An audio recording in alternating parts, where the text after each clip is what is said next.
This is the Georgia Farm Monitor. Since 1966, your source for state and national agribusiness news, and features for farmers and consumers about Georgia's #1 industry, agriculture. The Georgia Farm Monitor is produced by the state's largest general farm organization, the Georgia Farm Bureau. Now, here are your hosts, Ray DeLessio and Kenny Burgamy.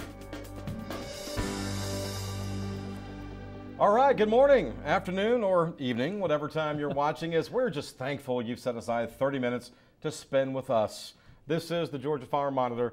I'm Ray DeLessio. And I'm Kenny Burgamy. As always, the stories are aplenty this week. Coming up, one of our GFB leaders is honored during the state fair, and now you can enjoy reading his story on how Georgia agriculture has touched his life. Also on the program, all eyes on Worth County's Chase Roberts, who, no pun intended, was chasing his 6th consecutive title of grand champion in the livestock competition. An amazing feat, to say the least. And then later. Hey everybody, Ranger Nick back with you again this month. I'm on the road in New Mexico. If you want to find out what some of the Native American Indians out here think about the EPA coming on the lands and controlling some of those water rights, you're going to want to stick around and check this out. It's all coming up right now on the Georgia Farm Monitor. And we begin in Perry, Georgia, where the 26th annual Georgia National Fair has been a major success. Concerts by Alabama and Rascal Flatts more than lived up to their billing. However, they weren't the only stars to shine during this year's fair. Damon Jones explains. It was a who's who at the Georgia Grown building at the Perry National Fairgrounds as the governor, commissioner of agriculture, and other industry leaders gathered to unveil an expansion of the Seasons and Faces of Georgia Agriculture exhibit, as well as show off the new edition of the Georgia Grown magazine. And on the cover was Georgia Farm Bureau First Vice President Gerald Long, who was more than happy to take part in the project. Oh, I was very excited. I mean, our story needs to be told every day, anywhere we can tell it. And like I said, when you go back and look at when Georgia Grown was started and how it has grown in leaps and bounds, I think that's a very important part of agriculture and being from Georgia. As for the whole Georgia Grown brand, Long believes it is a huge benefit to the entire agricultural industry. Well, it advertises, lets people know that stuff is grown locally instead of produce coming from some other country or some other part of the United States. It is locally grown, and then we can put a face to that local grown, and I think that's what the consumers in Georgia and everywhere else is looking for, being able to put a face with who grew their food. And those faces will be on full display all week at the Georgia National Fair as thousands of visitors will make their way through the Georgia Grown building. I think it's very critical that this is part of the Georgia National Fair, Georgia Grown. As many people will be coming to this fair and have an opportunity to see the producers, all these pictures they have in here, displaying all the different farmers and the products that they grow. It puts a face to it. As part of the exhibit's expansion, a new theater has been set up and will be showing a 20-minute film called Milk Makers, which features the Rogers family of Hillcrest Dairy Farm. This is one of the first generations that is so far removed from the farm. They don't understand where their food comes from. And just giving them a glimpse of our lives gives them the opportunity to see how hard we work to produce that food that they see on their plates every day and take for granted maybe. They need to know where their food comes from. You need to feel connected to food, and they have a right to know where their food comes from. They want to know that this product is grown in Georgia. I mean, we do a lot of work to get it there. We take a lot of care how we take care of our animals, what we do for the environments. We're the first stewards in the country for the environment. And Rogers hopes that resonates not only with people that watch this film this week, but also those who watch it around the world. Trying to share not only to Georgia consumers but worldwide. We get a lot of interest and a lot of questions from all across the country on how we produce milk at the level that we do with the Georgia heat. You know, it used to be, well, you can't do that in Georgia. Yes, we can. And that's the attitude that me and my family, my father always had, my grandfather, my brother, and myself always have. And we've instilled in our children, and hopefully they kind of carry that forward. And this being a family farm is emphasized during the movie as viewers get to see the highs and lows of running this type of operation. It's a family farm. We're showing the different generations and how we work together. You know, we have some tough times, but we work through them because we are family. You know, I told the governor, I said, hey, I get to take my dog to work every day. In a way, I'm the wealthiest guy here. Reporting from Perry, I'm Damon Jones for the Georgia Farm Monitor. Well, a lot of people attend the Georgia National Fair for the rides, food, and other attractions, but for some 4-H and FFA students, it's serious business. These students are looking to claim the title of Grand Champion at the annual Junior National Livestock Show in Perry. It's the culmination of countless long hours of hard work and preparation. We had a great year this year. We had just over 800 goats registered for our state market goat show, and just another great year. We got even more students. Our top end of our goats just continue to do really well, and a lot more families, a lot more chapters involved, so it was another great year. Most of these students know each other very well, as it is part of a friendly competition showing livestock. And it's been a neat thing for these students to understand that too. Not just, hey, I'm going to show a goat and that project's over, but if you're in production, whether you own a herd or not, what happens to my goat when it leaves me? Understanding that it's a market animal and goes somewhere, there's a purpose for why it's here. And congratulations to our grand champion, Chase Roberts. And for the 6th time, Chase Roberts from Worth County took home the title of Grand Champion for the market goat weather, along with a nice prize from the Georgia Farm Bureau. It's an accomplishment Chase said would not be possible without family support. I mean, to win it 6 years in a row, I don't think anybody else has done that before. It just kind of feels good to be able to say I've done that. And it feels even better to say it. We've 7 years in a row as a family. The market goat doe grand champion was Brett Dyer from Dade County.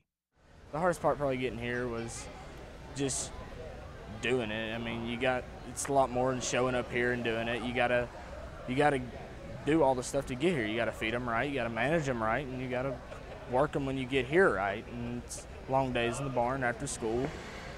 And on Sunday, the market goat lamb grand champion went to Mary Beth McDermott. She's from Carroll County. I've shown livestock my whole life.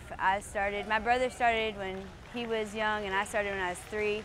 Got my first lamb when I was 5. I showed in Pee Wee, and since then it just clicked. I love lambs. It's my life.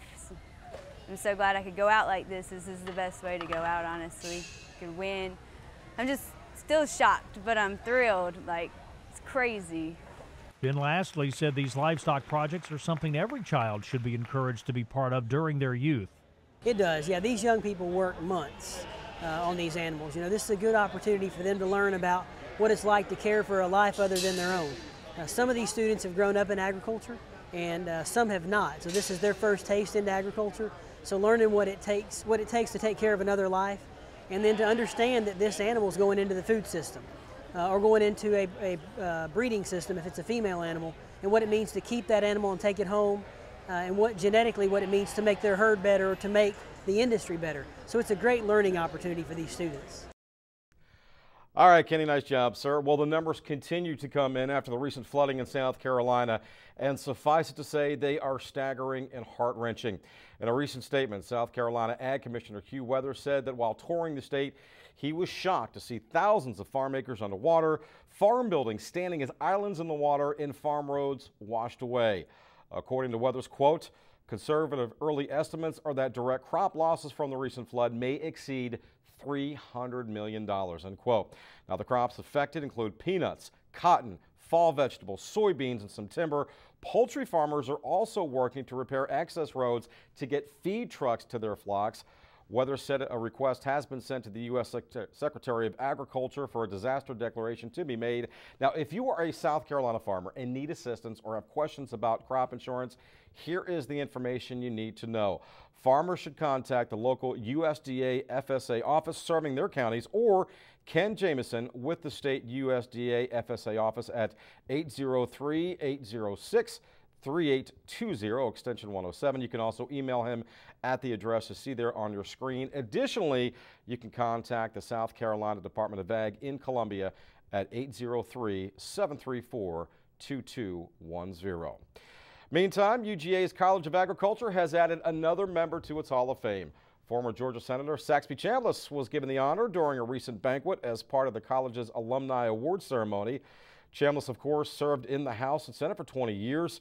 UGA officials calling him an advocate for Georgia farmers. Well, still to come on the Monitor, Ranger Nick checks in and gives us a lesson on how ag folks out west are facing their own battles and challenges with EPA. But first, when we come back, an update on this year's peanut harvest as seen through the eyes of Turner County farmer Scotty Rains.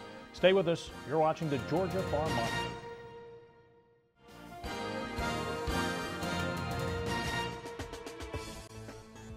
Every fall semester here at the University of Georgia, students are offered a class entitled Effects of Global Agriculture on World Culture.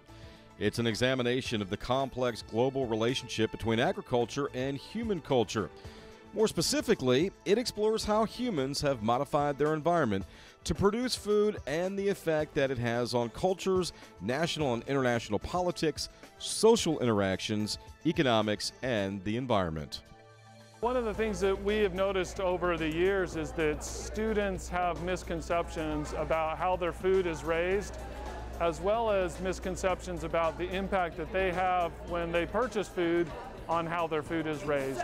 And so we feel it's important for the non-ag students to not only to understand some basic aspects of agriculture, but also to understand how when they choose to purchase a specific type of item, whether it's local or organic or conventional ag, how this is going to trickle back and determine how their food is going to be produced.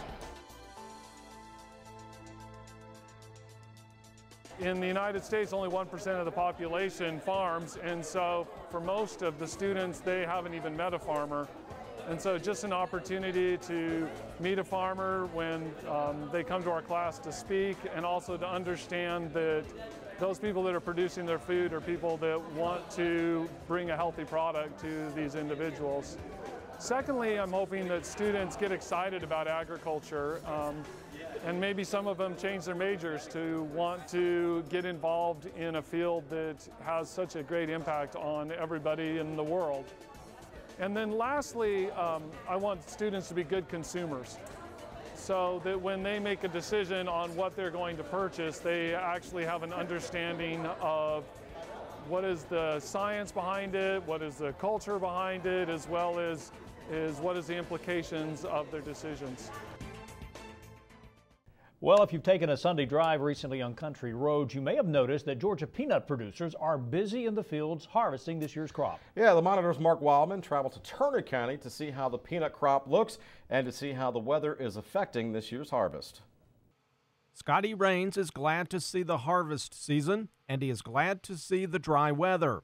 In this field in northwest Turner County, like most fields in the area, the weather has not been ideal for growers. The first planted that we were able to get out done very well. We've picked some upwards of 3 ton, which is extremely good for me. The rain started a couple weeks ago and put us about 2 weeks behind, and we're starting to see it in where we're digging now. We're losing peanuts off in the ground, and it was all because of the weather. But these peanuts here still are extremely good. Even though the farm is excited about harvesting the crop, it is still a very challenging time. A lot of work goes into producing a field of high-quality peanuts, and the operation has to do a lot of work in a relatively short period of time. We've got so much invested in it. It's a very stressful time of year when you know your debt load and how much you've spent. And with the rains coming, makes it extremely stressful on me. It takes so much more to grow an acre of peanuts or an acre of cotton now as compared to in the early 90s. And our government has just about let us down on support.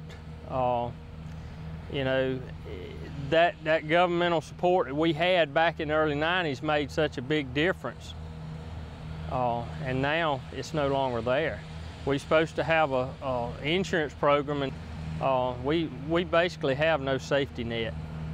Not only does Scotty farm, but he is also a Georgia Farm Bureau State Board member, and he feels the organization works hard to make sure Georgia agriculture keeps growing. I really think every farmer in the state of Georgia should be a member of Farm Bureau if they're not, because we're working for each one of them, keeping them informed. We've got programs that will contact you, so you can contact your representative or your senators and let them know what you like or dislike that's going on in Washington. It's our #1 voice. The peanuts being harvested here will travel just down the road to the local buying point, and from there, they will find their way to the grocery store, so consumers can enjoy one of Georgia's most famous crops. So as the harvest continues, Scotty will keep working hard and watching the weather. At the rate we're going right now, we should be through in maybe 3 weeks, if the weather permits. Then we'll start on cotton. It'll go through Christmas, I'm afraid. Reporting from Turner County, I'm Mark Wildman for the Georgia Farm Monitor. Just a reminder, if you missed any part of Mark's story or others on today's program, you can still see them in their entirety at our YouTube channel. That's the Georgia Farm Monitor. Once there, you can browse the archive of stories dating as far back as 2009. And of course, Kenny, once you're done watching all those great stories, just keep on clicking and like the Georgia Farm Monitor Facebook page we have set up for you. If you have a story idea or if you just want to leave us a suggestion or comment, feel free to send us a message either on Facebook or at the address listed below. That is news@farm-monitor.com. All right, when we come back, Ranger Nick, enough said, right? Yep. Actually, he has got a really interesting report this month on how ag leaders in New Mexico are facing similar challenges to the ones faced right here by farmers in Georgia. Stay tuned.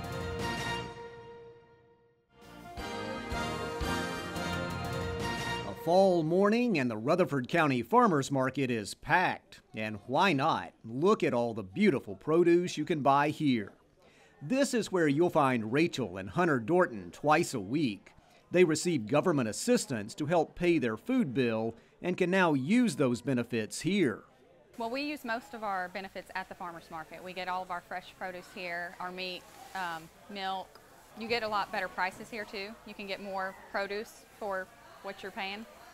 So we really enjoy it. This Murfreesboro location is part of a UT Extension program called Farmers Market Fresh.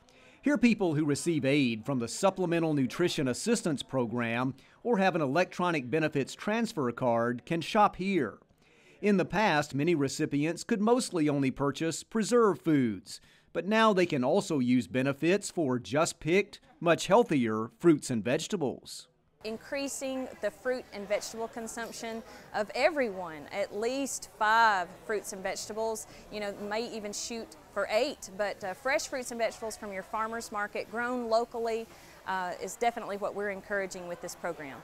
Tennessee was #1 in the nation for farmers market growth in 2014. We now have 154 registered markets statewide. Leaders of this UT Extension program say it just makes sense to connect SNAP and EBT consumers with these outlets. Farmers Market Fresh also includes cooking demonstrations by UT Extension, as well as information about food selection and storage. Experts say a farmer's market can be a classroom. A lot of our participants tell us that one of the barriers that they experience to increasing their fruit and vegetable consumption is that preparation piece. They just don't know what to do with that fruit or vegetable when they get it home. So what we're doing with the Farmers Market Fresh program is we're giving them a hands-on food demonstration. Most farmers markets will be shutting down soon, but shoppers can still stock up for the coming winter months. And whether produce is paid for with cash or benefits, you can find a healthy value for your food dollar here. Thank you. Thank you. This is Chuck Denny reporting. Have iPad, will travel. That's become the motto of our beloved Ranger Nick, who recently found himself staring down the foot of a cliff, all in the name of good TV.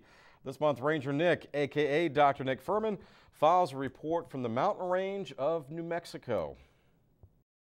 Well, a couple months ago it was Scotland. Today I'm on the road in Crown Point, New Mexico, about 2 hours west of Albuquerque, out here spending some time with some local Native Americans, learning from them and learning some very interesting things about some stuff that's been brought up from the EPA. If you follow the Georgia Farm Monitor, you'll know there's been a lot of discussion about EPA coming in on farmers' properties and taking over some of the rights that they have for water and protecting that water.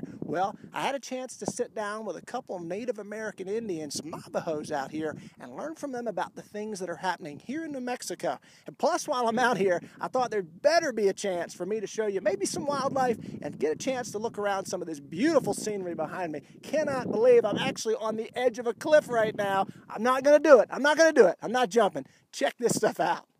All right, so you're wondering, he's out there in New Mexico meeting with some of these Navajo people and mentioned EPA. Do they deal with the same kinds of things that the folks back east deal with in terms of that oversight from EPA? Well, the natives out here in New Mexico told me absolutely they do. There's just not as many EPA folks to police them. We're talking about a land area about the size of West Virginia. We're talking about individuals with very few resources, and although they don't get very much rain here, some of their other resources are given some oversight from the EPA. So we're all in this thing together, regardless of if you're on a Native American reservation like the Navajo out here, or if you're back home in Georgia. We're all dealing with the same kinds of things. And the interesting thing is, the Navajo folks said they're glad that there's a voice out there in the people across the United States to share some of their concerns about that oversight. So an interesting story from these folks, something that really caused me to step back a little bit and realize we're all in this thing together. Some great people out here. Y'all, I don't want to make you sick at home, but I am looking over the edge of a cliff, not the kind of place you want to walk around after dark, that's for sure. Take a look out there at the tops of some of these mountains. You'll notice that they're flat. The folks out here call these mesas, which means table, and it's a beautiful landscape that's often eroded not by water. Folks, they get 12 to 14 inches of rain a year here. So it's not a water thing, it's more of a wind thing. Beautiful landscape, but a very dry landscape. And as I walk along some of the trails out here, it just sounds like I'm walking on kind of broken glass, broken pieces of pottery. Beautiful place. And as I say, some wonderful people out here, very humble, very excited to share their story about some of the things that they struggle with out here in terms of agriculture and land management. Well, I tell you what, y'all, out here in the shade, this is the place to be when you're out in New Mexico and the temperatures are going to soar up into the 90s. I'm peeking up underneath of a rock right here, and you can kind of see what I'm looking at here. Up under this rock, there's a couple of lizards that have been playing around, and they've been scurrying and moving about. But what a beautiful little area, and just a microhabitat, a little microclimate that little animals can get up underneath of. Look at that, beautiful. And take a look at the scenery right above us. Just take a look at the beautiful New Mexico skyline and a little fence lizard underneath of this rock peering out at me. He's hard to see, but he's back in there.